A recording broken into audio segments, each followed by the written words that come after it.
चंपानगर गांव में यशोदा अपने पति शंभू और दो बेटे जय और किशन के साथ रहा करती थी। शंभू हर मौसम के अनुसार अपने ठेले पर चीजें इत्यादि बेचकर अपने परिवार का पेट पालक करता था। पूरा परिवार हंसी खुशी मिलजुल कर रहा करता था। अब समय के साथ उसके दोनों बेटे बड़े हो गए थे। अरे सूरज सर पर आ गया है और इन दोनों को देखो कैसे घोड़े बेचकर सो रहे हैं। जय, किशन, उठो, देखो सवेरा हो गया है। माँ थोड़ी देर और सोने दो ना, अब जाकर तो अच्छी नींद आ रही है। अरे लेकिन देखो दोपहर हो गई है, सूरज सर पर आ गया है। उठो और नाश्ता कर लो। माँ इतनी ठंड थी रात को और खिड़की भी टूटी पड़ी थी, जिसकी वजह से हवा भी घर के अंदर आ रही थी, जिस कारण से हम पूरी रात सो नहीं सके। अब सूरज सर पर आया है तो थोड़ी सी गर्माहट हुई है, इसलिए हमें तो अच्छी नींद आ रही है ना। प्लीज हमें सोने दो। अच्छा ठीक है, फिर जो सबसे देर में उठेगा उसे गाजर का हलवा नहीं मिलेगा। ये सुनते हुए दोनों भाई एक झटके में उठते हैं और बाथरूम की तरफ भागते हैं। ये देखकर यशोदा हंसने लगती है। यशोदा अपने दोनों बेटे जय और किशन से बड़ा प्यार करती थी। बड़ा बेटा जय खेती में काम करता था, तो वहीं छोटा बेटा किशन थोड़ा पढ़ा लिखा होने के कारण से किसी कारखाने में लिखा पढ़ी का काम कर लिया करता था। दोनों भाइयों में बड़ा ही प्रेम था। कुछ देर बाद, माँ मैं खेतों पर जाने के लिए लेट हो रहा हूँ, मेरी कुल्हाड़ी कहाँ है? हाँ माँ, और मुझे भी मेरे जूते नहीं मिल रहे हैं। हे भगवान, बातें जरा सुनो इनकी। ले देकर तो एक ही कमरा है इस घर में और उसमें भी इनकी चीजें खो रही है। अरे बदमाशों, बात ऐसी करो जो हजम हो जाए। यशोदा की बात सही थी। उसका पति शंभू ठंड के मौसम में गाजर का हलवा बेचा करता था। परिवार बड़ा था तो बड़ी मुश्किल से गुजारा हो पाता था। वहीं यशोदा को ये उम्मीद थी कि उसका छोटा बेटा थोड़ा पढ़ा था तो उसे कहीं शहर में गांव से बेहतर नौकरी मिल जाएगी, जिससे वो घर की स्थिति को सुधारेगा। लेकिन शायद यहाँ किस्मत को कुछ और ही मंजूर था। एक दिन शंभू भागा भागा घर आया और फिर, अरे यशोदा, गजब हो गया। क्या हो गया? सब ठीक तो है ना? अरे वो जो हरिया भाई साहब है ना, उनका बहुत ज्यादा तबीयत खराब है और हमें फौरन उनसे मिलने जाना होगा। हरिया शंभू का बचपन का दोस्त था और वो उसके पास वाले गांव में ही रहा करता था। एक समय था जब हरिया और शंभू एक साथ व्यापार किया करते थे, लेकिन अब स्थिति अलग होने की वजह से दोनों ही अपना अपना अलग व्यवसाय कर रहे थे। शंभू फौरन ही हरिया से मिलने के लिए अपने परिवार के साथ वहां जाता है।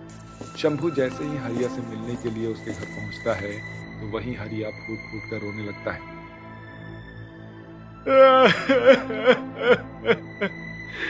शंभू, अब मैं नहीं बचूंगा। शंभू, तू तो दोस्त है, मुझ पे एहसान कर दे मेरे भाई, तू तो मेरा दोस्त है ना। तू ऐसा क्यों बोल रहा है? कुछ नहीं होगा तुझे। नहीं नहीं, अब कुछ नहीं हो सकता क्योंकि डॉक्टर ने जवाब दे दिया है भाई। मेरी दोनों बेटियों का मेरे बिना अनाथ हो जाएगी भाई। मेरी दो ही बेटियां हैं। अगर तुझे ठीक लगे तो एक बात कहूँ, तू ना अपने दोनों बेटों से उनकी शादी करा दे और उन्हें यहाँ से ले जा। मैं नहीं चाहता हूँ कि मुझे ऐसे मरते हुए मेरी बेटियां मुझे देखे। ये मेरी आखिरी इच्छा है। मेरी आखिरी इच्छा पूरी कर दे मेरे भाई। दोस्त की बात सुनकर शंभू अब सोच में पड़ गया था। अब उसे कुछ सूझ नहीं रहा था। अब उसने आओ देखा न ताओ और अपने दोनों बेटों जय और किशन की शादी हरिया की बेटी राधा और नैना से कर दी। दोनों ही बहनें बड़े ही शांत स्वभाव की और संस्कारी थी। और फिर शादी के बाद, क्या हुआ यशोदा, तुम परेशान से दिख रही हो? परेशानी की बात तो है ही जी। आपने तो अपने दोस्त को दिया हुआ वचन निभा दिया, पर हमें इतना वक्त तो देते कि हम दोनों के लिए कुछ इंतजाम कर पाते। अब एक कमरा है और एक बैठने का कक्ष और दो बहू है घर में। जरा बताइए तो सही, वो अब कहाँ रहेगी, कहाँ सोएंगे? और आज तो उनकी शादी की पहली रात है। बेचारी वो दोनों अपने गृहस्थी कैसे शुरू करेगी? उधर यही सवाल दोनों बहुओं को भी परेशान कर रहा था कि अब वो दोनों कहाँ सोएंगी, अपने अपने पतियों के साथ वो कैसे एकांत में समय व्यतीत कर पाएंगी। यशोदा और शंभू को भी अभी कुछ नहीं सूझ रहा था। तभी बड़े बेटे जय ने आकर कहा, माँ आप पिताजी को दोष मत दीजिए, वो मजबूर थे। मेरे पास एक तरीका है। एक काम कीजिए, आप बैठक में आप दोनों आराम कीजिए और मैं और किशन अंदर की स्थिति को संभालते हैं। ठीक है, लेकिन आज की रात तो हम काट लेंगे बेटा। लेकिन वो मेहमान नहीं है जो कल चली जाएगी। वो इस घर की बहुएं हैं और उन्हें पूरा हक है अपनी शादी के पहले रात को अपने पतियों के साथ रहने का। यशोदा की बातें 100% सही थी, लेकिन यहाँ सवाल था कि दोनों जोड़े आखिरकार अपनी अपनी सुहाग रात कैसे मनाएंगे। उदास जय और किशन कमरे में आ जाते हैं जहाँ दोनों बहुएं सोच में डूबी थी। फिर किशन, मुझे कुछ समझ में नहीं आ रहा है कि मतलब एक ही कमरा है और हम लोग 4 सदस्य कैसे करेंगे और क्या करेंगे। भैया मुझे भी कुछ उपाय सूझ नहीं रहा है, मतलब इस समस्या का समाधान कैसे किया जाए। अभी जय और किशन आपस में बात ही कर रहे होते हैं कि तभी राधा बीच में बोलती है। जी, मेरे पास एक उपाय है, बताऊं? हाँ हाँ, क्यों नहीं। जी, मैं ये कह रही थी कि मैं और आप ऊपर तान पर सो जाते हैं और नीचे देवर जी और नैना सो जाएंगे। हाँ दीदी, आपका आइडिया तो अच्छा है, लेकिन आप ऊपर चढ़ेंगी कैसे? मैं काम करता हूँ, बाहर से सीढ़ी लेकर आता हूँ और उसके सहारे आप दोनों ऊपर चढ़ जाइएगा। फिर क्या था, किशन बाहर से सीढ़ी लेकर आता है जिसके सहारे जेठ जेठानी ऊपर तान पर चढ़ जाते हैं। और फिर राधा जी, आपको तो पता ही है ना कि हमारी शादी किन परिस्थितियों में हुई है, इसलिए ना मैं मतलब सुहाग रात पर कोई भी महंगी चीज कोई उपहार नहीं दे पाया आपको। बस मैं आपके लिए ना ये चांदी की छोटी सी अंगूठी लेकर आया हूँ। आपको बताने की कोई जरूरत नहीं है, और वैसे भी आप जैसा अच्छा जीवन साथी मुझे मिला है, मुझे अब ऊपर वाले से और कुछ नहीं चाहिए। बस ऐसे ही जन्मों जन्म तक आप मेरे साथ रहिएगा, बस मेरी यही इच्छा है। जहाँ जेठ और जेठानी प्यार भरी बातें कर रहे होते हैं, वहीं नीचे किशन और नैना भी अपने प्यार के समंदर में गोते लगा रहे होते हैं। नैना जी, आपके नाम की तरह आपकी आंखें भी बड़ी कातिलाना है। मन करता है कि मैं इन्हीं झील सी आंखों में डूब जाऊं। तो आपको मना किसने किया है? डूब जाइए। हाँ हाँ, डूब जाएंगे, लेकिन उससे पहले ये तो देखिए कि आपके लिए मैं क्या लेकर आया हूँ। अरे वाह, पायल! आपको कैसे पता कि मुझे पायल बहुत पसंद है? नैना जी, हमने आपसे शादी की है तो आपकी पसंद और नापसंद के बारे में तो हमें मालूम ही होगा। किशन के इस तरह से कहने पर नैना प्यार भरी मुस्कान के साथ शर्मा जाती है और इस तरह से ठंड में ऊपर जेठानी और नीचे देवरानी अपनी सुहाग रात मनाते हैं। और इसी तरह से अगली सुबह हो जाती है जहां दोनों बहनें सुबह उठकर पहले पूजा पाठ करती हैं और फिर पहली रसोई की रस्म में सबके लिए गाजर का हलवा बनाती हैं। अरे वाह, हलवा तो काफी स्वादिष्ट है। हाँ, सच में? हाँ, पर माँ से ज्यादा अच्छी नहीं बनी है। हाँ किशन, सही कह रहा है तू। बस भी करो, मेरी बहुओं का कान मत खींचो तुम दोनों। आजकल बड़े शरारती हो गए हो। तुम दोनों को जब देखो तो मैं शरारत ही सूझती है। ठीक है माँ, ठीक है, हम तेरी बहुओं से कुछ नहीं कह रहे हैं, ठीक है। जिसके बाद किशन अपनी कंपनी में काम करने के लिए चला जाता है। वहीं जय खेतों में और शंभू अपना ठेला लेकर गाजर का हलवा बेचने के लिए चला जाता है। वहीं यशोदा अपनी बहुओं से कहती है, राधा और नैना बहू, मैं जानती हूँ कि एक कमरे में रहना बड़ा ही मुश्किल होगा तुम दोनों के लिए, लेकिन तुम दोनों तो जानती हो कि अभी हमारे पास इसके अलावा और कोई चारा नहीं है। माँ जी, आप इतनी परेशान क्यों हो रही हैं? हाँ माँ जी, हमने एक कमरे में एक साथ रहने का जुगाड़ निकाल लिया है। क्या? वो कैसे बहू? वो ऐसे माँ जी। जिसके बाद राधा और नैना कल रात की गई जुगाड़ के बारे में अपनी सास को बताती है।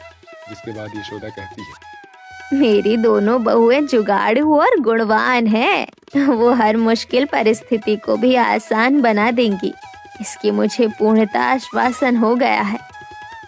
फिर क्या था, ऐसे ही दिन बीतते हैं और समय के साथ उनकी परिस्थितियां भी बदलती है।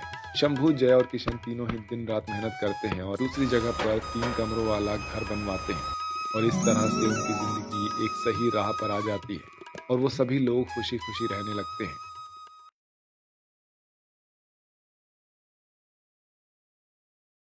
अनन्या बेटा, आज मैं और तेरे ससुर जी तेरे ही यहाँ खाना पीना करेंगे।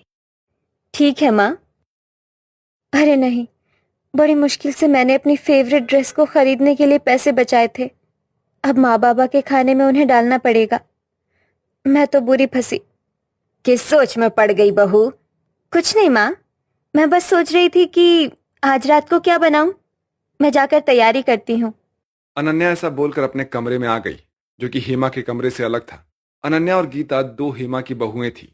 वो सभी शहर के एक महंगे अपार्टमेंट में रहते थे, जिसमें देवरानी, जेठानी और सास तीनों का ही कमरा अलग अलग था। हेमा आज अपनी बड़ी बहू के यहाँ पर खाना खाने जाने वाली थी, क्योंकि उसे गीता पसंद नहीं थी। लेकिन अनन्या को तो हेमा का आना भी अच्छा नहीं लग रहा था। हाँ, मेरी तो अनन्या बहू ही अच्छी है। कम से कम उसे शहरी चीजों की समझ तो है। अनुराग को तो ना जाने उस गांव वाली में ऐसा क्या दिख गया जो वो उसे घर ही ले आया। लेकिन जो भी हो, उस लड़की को कभी मैं पूरी तरह अपनी बहू नहीं मान पाऊंगी। हेमा खुद से ही ऐसे बातें करने लगी तो वहीं दूसरी तरफ ये मेरी बुढ़िया सास भी ना, लगता है कि उनकी बुद्धि भ्रष्ट है। एक तो मेरे पति की सैलरी इतनी कम है, ऊपर से आए दिन मेरे दोनों सास ससुर मुफ्त की रोटी तोड़ने चले आते हैं। इन इतने कम पैसों में मेरी भी ख्वाहिश पूरी नहीं हो पाती है और इनको भी देखना पड़ता है। जो भी हो, आज मैं इनके लिए कुछ खास नहीं बनाऊंगी। जो भी कल का खाना बचा हुआ है वही सबको खाना होगा। अनन्या कभी भी अपने परिवार को खिलाने से खुश नहीं होती थी। वो मुंह पर तो ऐसे दिखाती थी कि जैसे उसे कोई परेशानी नहीं है, लेकिन असलियत तो अकेले में ही सामने आती है। तो ये था शहरी बहू का नेचर। चलिए अब चलते हैं गांव की सुखी देवरानी के पास। अरे, नमक तो है ही नहीं। कोई नहीं, मैं भी अनुराग जी को बता देती हूँ, वो नमक लेते आएंगे। कई दिन हो गए माँ जी को हमारे घर आए हुए। मैं जानती हूँ जेठानी जी अमीर है ना, और वो शहरी भी है, इसलिए माँ जी उन्हें ज़्यादा पसंद करती हैं। कोई बात नहीं, आज मैं दाल तड़का बनाऊंगी तो खुद ही थोड़ी दाल माँ जी को भी दे आऊंगी। ये था गांव की देवरानी का सच। सिर्फ दाल में ही गुजारा करके वो खुश थी और उसे बांटने को भी तैयार थी। शाम के वक्त गीता ने दाल बनाई और अपनी सास के पास लेकर गई। नमस्ते माँ बाबा। क्यों आई है? माँ जी, ये दाल तड़का लाई थी। अच्छा, यहीं रख दे। अब तो इसे कल को ही खाएंगे। आज तो हमारी अनन्या के घर खाना है हमें। अच्छा माँ जी, बाबा जी, कभी मेरे यहाँ भी अपने पाँव लेकर आ जाना। हाँ हाँ, देखेंगे। हेमा ने ऐसा बोलकर गीता को वापस भेज दिया। गीता मिलनसार बहू थी जो मेहमानों को भगवान समझती थी, लेकिन सिर्फ गांव की ही होने की वजह से उसे कोई पसंद नहीं करता था। वहीं शहरी जेठानी चंट और चालाक थी। वो अपना दुख और अलकासाहट कभी दिखाती नहीं थी, लेकिन उसे घर में किसी का भी आना जाना पसंद नहीं था। ऐसे ही सिलसिला जारी था और एक रोज अनन्या अपने पति से लड़ रही होती है। मैं कुछ नहीं जानती हूँ मोहित जी। आज के दौर में हर कोई अपनी ख्वाहिश को पूरा कर लेता है। मेरी सहेलियां दूर दूर घूमने जाती हैं, महंगा महंगा सामान खरीदती हैं और फिर मुझे जलाती हैं। मैं भी महंगी चीजें खरीदना चाहती हूँ, घूमने जाना चाहती हूँ। अनन्या, तुम्हारी सहेलियां बड़े बिजनेसमैन की पत्नियां हैं। मैं इतना अमीर नहीं हूं जो तुम्हारे ऐसे शौकों को पूरा कर सके। मैं जितना कमा रहा हूं तुम उसमें खुश क्यों नहीं होती हो? आप कमाते ही क्या हो जो मैं उनसे खुश रहूं? इतनी छोटी सी तो सैलरी है आपकी, उसमें भी आए दिन आपकी माँ बहन घर आती रहती है। मैं तो थक गई हूँ अब इस सब से। हे भगवान! देखो अनन्या, मेरी सैलरी को छोटा कहने से पहले एक बात ये सोच कर देखो कि मैं उसे कमाता कैसे हूं। और दूसरी बात ये कि मेरी सैलरी पर जितना हक तुम्हारा है ना, उतना ही मेरी माँ और बहन का भी है और बाबा का भी। इसलिए तुम्हें ऐसे दुखी रहने की जरूरत नहीं है। मोहित से अक्सर अनन्या की लड़ाइयां होती रहती थी, क्योंकि अनन्या उसे अपना असली रूप दिखाते रहती थी। मोहित की बातें सुनकर अनन्या को रोना आ जाता है और वो रोते हुए बोलती है। अब मुझ पर क्यों चिल्लाए मोहित जी? अरे, अगर मैंने आपको अपनी फरमाइशों और शिकायतों के बारे में बताया तो अब मेरे ऊपर चिल्लाएंगे। अरे अरे अनन्या, चुप हो जाओ यार, मुझे माफ कर दो प्लीज। मैं तो बस बस जाइए, आप भी मुझे नहीं समझते हैं। गलत कहते हैं लोग कि पति अपना होता है। बाबा, माँ रो रही है।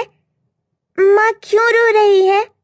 अनन्या, शांत हो जाओ। देखो, रीमा खेल कर आ गई है। वो तुम्हें रोता हुआ देखेगी तो उसके दिमाग पर अच्छा असर नहीं पड़ेगा ना, प्लीज।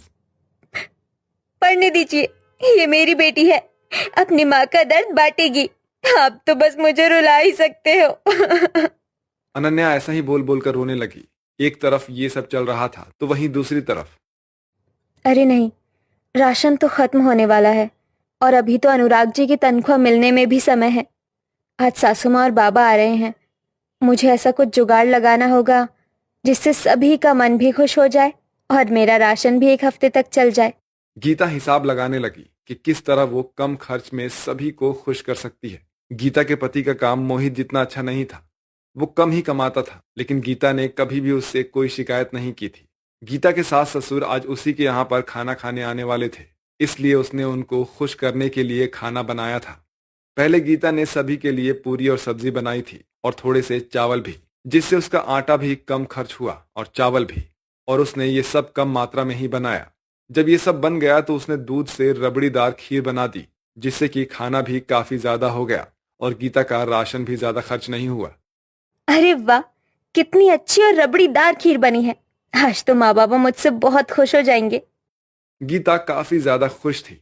कुछ ही देर के बाद उसके सास ससुर घर पर आ गए और गीता उनकी सेवा में लग गई। उसने सभी काम अच्छे से किए, लेकिन फिर भी उसके सास ससुर ने उसे अनन्या का ताना दे दिया। बहुत सारा घर तूने फैलाया हुआ है। अगर आज मैं अनन्या के यहाँ जाती ना, तो उसका घर मुझे शीशे की तरह चमकता हुआ मिलता। हेमा की बात पर गीता कुछ नहीं बोल पाई।